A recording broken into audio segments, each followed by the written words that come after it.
Good morning. Today is day 44 of moving mountains beneath my feet, and it's March 4th. So 444. Today started my hike, and it's the first day that I kind of felt a little nervous about what I was going to say, because I'm being nudged to talk about a topic that's been difficult for me to deal with. It's quite vulnerable for me. And wow, this sunset. Holy crap. Whew, okay. I'm going to have to pause this in a few when I get to the point where I can take a picture, because this is magnificent. So I want to talk about scarcity and money and abundance and all of these things. And so a lot of us, we all have a relationship to money and scarcity and resources, right? And it starts when we're very young. And I remember where my relationship comes from. You know, my father moved to New York as a Puerto Rican immigrant when he was a little boy, and they were super, super poor. They just really had nothing, and like absolute poverty, like 10 boys, and you know, being in New York and having, I mean, not even a heater in the winter time, you know, it was that bad. Long story short, I mean, he just had this really, really deep trauma and relationship with money that forced him later in life, right? He started working at like 12 years old for his family. He stopped going to school to support his family. And he was an entrepreneur for most of his life. He always had a business, and he would make money, lose money, make money, lose money. And he had this relationship with money about money is hard, life is a struggle. And I remember growing up that I got conflicting information from him, you know, about how you could do anything you want in life, you could be anything you want.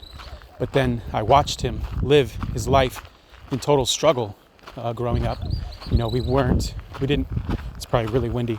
We didn't have a lot of extra money. We didn't really have everything. I had everything I needed, but it wasn't abundance, right? We weren't wealthy. We didn't have a lot. We didn't go on vacations very often, anything like that.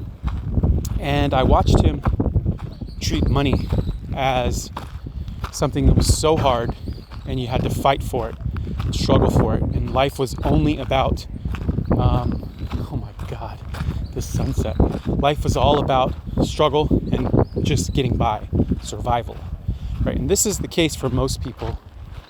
And it's been, I rebelled against that idea very young. I saw that and I hated that. I hated that idea, and I knew that life had more for me. I'm gonna have to pause here. I knew life had more for me, and I remember being around 13 years old. There was something I wanted. My dad said, "Hey, we can't afford that." And I got so mad. I was so angry. I was like, "Why can't we get this thing?" And I said, I went to bed that night, and I said, and I remember this happening to me. One night, I went to bed so frustrated, and I was like, I don't want to live like this, where I can't have the things that I want, that I desire. And the next day, in that night, something happened where the idea was birthed in me to start a business, start selling computers. I was just exploring computers. I was taking them apart. I broke my first computer. I rebuilt it. So I started my first business from that moment, from that place, and I realized that this is the place that I started my relationship to money, and generating money was from a place of lack, and a place of not having enough. And this desire to have more, to have enough, to prove myself. And, as an entrepreneur, serial entrepreneur my whole life, I've tried so many different businesses. I've tried so many different types of endeavors, a lot of them revolving around marketing and creating content and creating things and being creative. And I've made a lot of money. I've lost a lot of money. I've failed a lot of times. I've succeeded quite a few times. And, in my journey, I have come to intimately know scarcity and coming from a place of lack, right?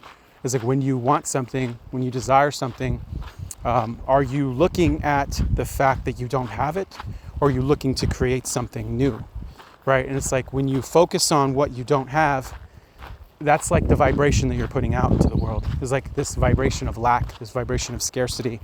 And really, I know a lot of people don't want to hear about, vibrations and frequencies and stuff when it comes to money, because money is like a physical thing, but money is energy, right?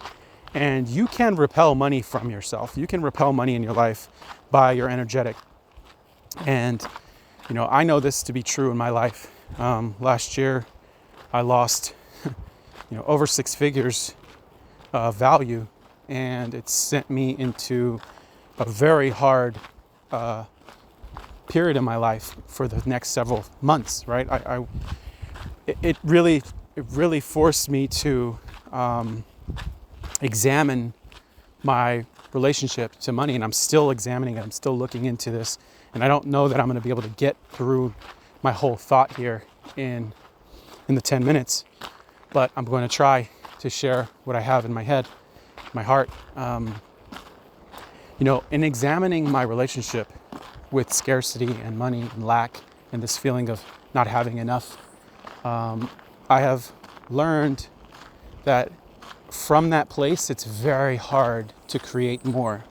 From that place, when you feel like you're in lack, it's so hard to create something.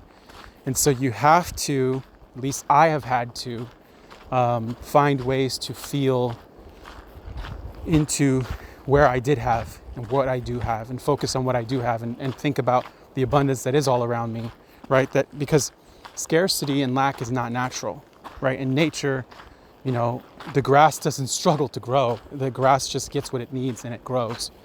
And it's like that all over the place in nature. And we just have this layer, especially as men, right? As men in this society, like our job is to produce. And if you're not producing, then you are less of a man. You are not enough. You are not good enough. You're not good enough for love. You're not good enough for sex. You're not good enough for your family.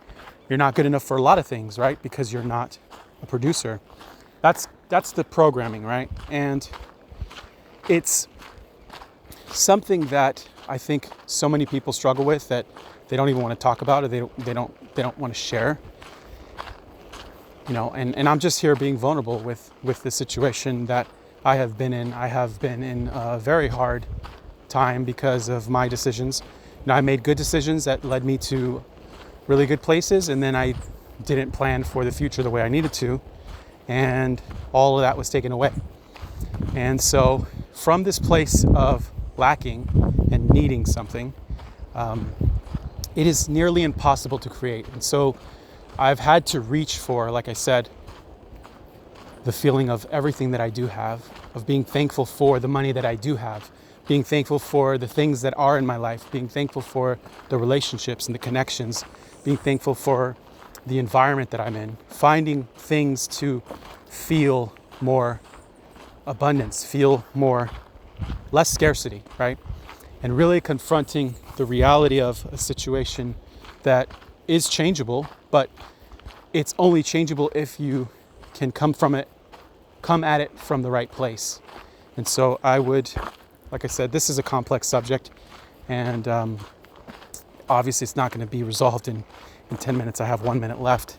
So what I'm really trying to say, and what I really want to share, is that if you have been having a hard time with this area of your life, then take a moment to examine where your relationship came from. Like you're younger, where did you learn about this in your life? And how can you, instead of focusing on what you don't have, focus and lean more into what you do have? And from that place is where you can create. But trying to create from this place of lack is next to impossible. And so that's really what I wanted to share in a nutshell. I'm out of time. I hope you have a beautiful, magnificent day today. Blessings.